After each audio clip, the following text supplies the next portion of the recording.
Morning students. आज आपका chapter 8 जल ही जीवन है।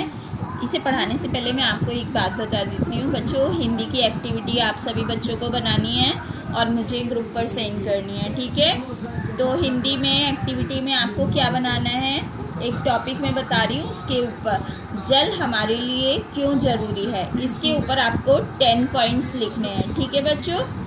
ये एक्टिविटी करने के बाद आप मुझे सेंड करेंगे अपना नाम, क्लास और सेक्शन लिखकर, ठीक है।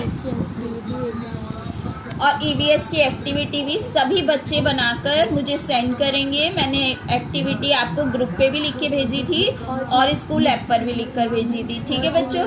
तो जिन्होंने भेज दी है वो भी एक बार दोबारा भेजेंगे मुझे, क्योंकि मेरे फ़ोन ख़राब हो गया था तो उससे डिलीट हो गई हैं। तो इसलिए जिन बच्चों ने भेज दी है वो भी भेजेंगे और जिन्होंने नहीं भेजी है वो भी भेजेंगे, ठीक है बच्चों। 10 मार्क्स की एक्टिविटी है ये आपकी, ध्यान रखना, वरना आपके 10 मार्क्स कट जाएंगे जो भी बच्चा नहीं भेजेगा, ओके। चलिए चैप्टर स्टार्ट करते हैं। जल ही जीवन है, ये आप सभी जानते हैं कि जल हमारे लिए बहुत ज़्यादा महत्वपूर्ण होता है। जल के बिना कोई भी व्यक्ति जीवित नहीं रह सकता है। चलिए रीड करते हैं। बच्चों क्या तुम मुझे जानते हो? कौन कह रहा है ये? जल, पानी कह रहा है। बच्चों क्या तुम मुझे जानते हो? मैं वो हूँ जिसके बिना जीवन की कल्पना भी नहीं की जा सकती। पेड़ पौधे, मनुष्य और जीव जंतु सभी को मेरी ज़रूरत होती है। पहचाना मुझे? मैं हूँ पानी। मुझे जल भी कहते हैं। तुम मेरे बिना नहीं रह सकते। तुम्हें मेरी ज़रूरत का एहसास उस समय सबसे अधिक होता है जब तुम्हें बहुत तेज प्यास लगती है। मेरे महत्व को देखते हुए ही तो कहा गया है कि जल ही जीवन है।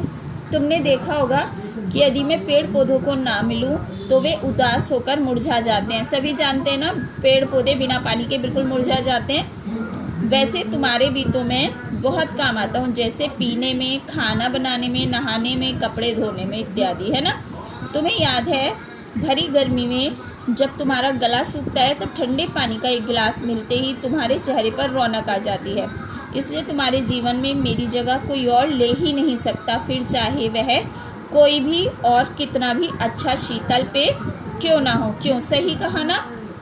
देखिए बच्चों, तो इस पैराग्राफ में आपको यही बताया गया है कि पानी हमारे लिए बहुत ज़्यादा महत्वपूर्ण है। चाहे हम कितना भी कोल्ड ड्रिंक, लस्सी, मट्ठा, दही कुछ भी पी लें, लेकिन जब तक हमें पानी नहीं मिलेगा प्यास बुझाने के लिए, हमारी प्यास नहीं बुझेगी, ठीक है।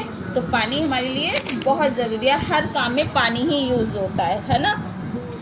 आगे पढ़ते हैं। यदि एक दिन मैं तुम्हारे घर न आऊँ तो मम्मी चिल्लाना शुरू कर देती है, अरे आज पानी नहीं आया, काम कैसे होगा। मेरे बिना तुम्हारे सारे काम अटक जाते हैं। देखा होगा आपने बच्चों अपने घरों में भी, अगर पानी पूरे दिन ना आए तो सारे काम अटक जाते हैं, कुछ काम नहीं होता है। नेक्स्ट, अच्छा क्या तुम जानते हो कि मैं कहाँ से आता हूँ? चलो मैं ही बताता हूँ। मैं बारिश के रूप में झमझमाझम पृथ्वी पर आता हूँ और झील, तालाब, जलाशयों और नदियों में जमा हो जाता हूँ। नदी का जल सागर में जाकर मिलता है और पानी का विशाल भंडार बन जाता है।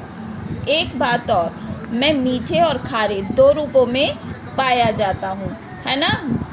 पानी के 2 रूप होते हैं, एक मीठा और एक खारा। मीठा कौन सा होता है? जो हमारे यहाँ पर घरों में नल में आता है ना, पीने वाला पानी, ये होता है। और खारा पानी कौन सा होता है? जो समुद्र में होता है, समुद्र का पानी खारा होता है, वो पिया नहीं जा सकता, ठीक है बच्चों। तो आगे, मीठे जल का उपयोग पीने के लिए किया जाता है। सागर में पाया जाने वाला पानी खारा होता है, सागर, समुद्र। अब तो मुझसे बिजली भी पैदा की जा रही है। चौंक गए ना? वैज्ञानिकों ने नदियों पर मेरे जल को रोक कर बांध बनाने शुरू कर दिए हैं ताकि मुझसे बिजली पैदा कर देश में फैले बिजली संकट से निपटा जा सके। मैं तुम्हारे लिए इतना उपयोगी हूँ, फिर भी तुम मुझे प्रदूषित किए जा रहे हो। तुम लोग घरों का गंदा पानी, कूड़ा कचरा, कल कारखानों का विषैला पानी आदि नदियों में डाल देते हो, जिससे पीने योग्य शुद्ध पानी की कमी हो रही है। अगर तुम लोगों ने मेरी महत्ता को नहीं समझा तो वह दिन दूर नहीं जब तुम्हें मेरी एक एक बूंद के लिए तरसना पड़ेगा। वैसे मुझे यह बात अच्छी लगी है कि अब लोग जल प्रदूषण की समस्या की ओर ध्यान दे रहे हैं। मुझे प्रदूषित होने से बचाने के लिए नदियों आदि को साफ किया जा रहा है। मेरी बर्बादी रोकने के लिए लोगों को कई तरीकों से जानकारी भी दी जा रही है। मैं तुम लोगों की इस सजगता से खुश हूँ। अब तुमसे विदा लेते हुए यही कहूँगा कि जल बचाओ, जीवन बचाओ। ठीक है बच्चों, यहाँ पर ये आपका चैप्टर कंप्लीट होता है। तो इसमें हमने क्या पढ़ा कि हमेशा हमें जल को बचाना चाहिए, जल को बिल्कुल भी वेस्ट नहीं करना चाहिए, क्योंकि जल के बिना हमारा कोई काम नहीं हो सकता है। क्योंकि जो हमारी दिनचर्या के सारे पूरे दिन के काम होते हैं वो सब जल से ही होते हैं, है ना।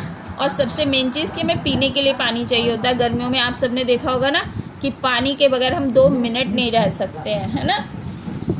तो बच्चों ये आप सब घर पे रीड करेंगे। इसके बाद इसके शब्द अर्थ मैं आपको लिख के दूंगी, उसमें से आप करेंगे। इसमें आपको बुक एक्सरसाइज बुक में फिल करनी है और जो क्वेश्चन आंसर होंगे वो भी मैं आपको कॉपी में लिख के दूंगी। आप उनको वैसे ही लिखेंगे जैसे मैं लिखूंगी, ठीक है बच्चों। और उतने ही क्वेश्चन करने हैं जितने मैंने लिखे हैं। कोई भी ये नहीं है कि कुछ भी अपने पास से कोई कुछ नहीं लिखेगा। और एक्टिविटी ज़रूर ध्यान रखिएगा, एक्टिविटी सभी बच्चों को बनानी है और मुझे सेंड करनी है, ठीक है। Okay, good day.